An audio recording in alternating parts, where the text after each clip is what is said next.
remember. But sometimes, not until she was already sweeping by, narrowly missing the tip of the hitcher's hand, as if the fingers might have been snapped off, twig-like, had they grown just a few centimeters longer. Stepping on the brake was out of the question.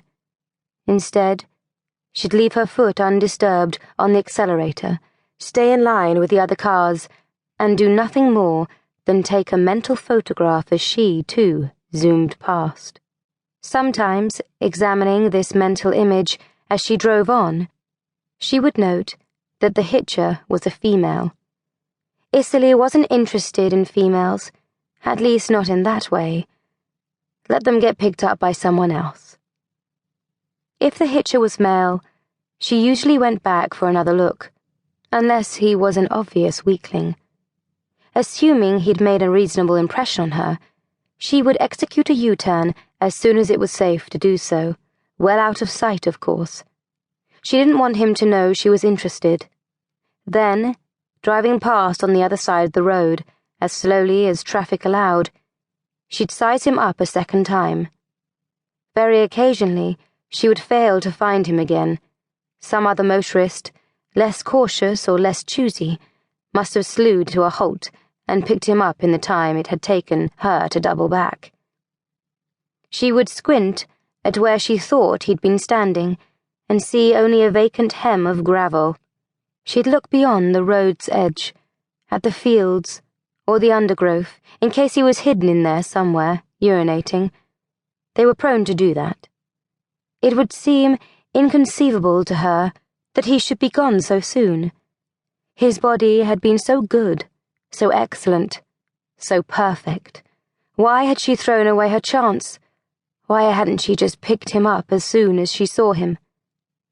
Sometimes the loss was so hard to accept that she just kept driving for miles and miles, hoping that whoever had taken him from her would set him down again.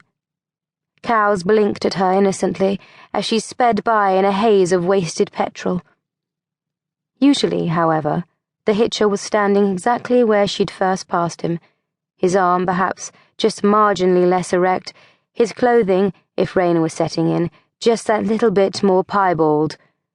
Coming from the opposite direction, Isserley might catch a glimpse of his buttocks or his thighs, or maybe how well muscled his shoulders were. There was something in the stance, too, that could indicate the cocky self-awareness of a male in prime condition. Driving past, she'd stare straight at him to verify her first impressions, making totally sure she wasn't pumping him up in her imagination. If he really did make the grade, she stopped the car and took him. Isserley had been doing this for years. Scarcely a day went by when she didn't drive her battered red Toyota Corolla to the A9 and start cruising.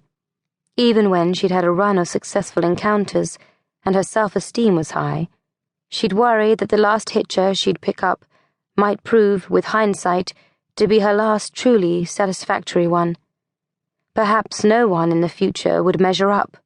In truth, there was for Isserley an addictive thrill about the challenge.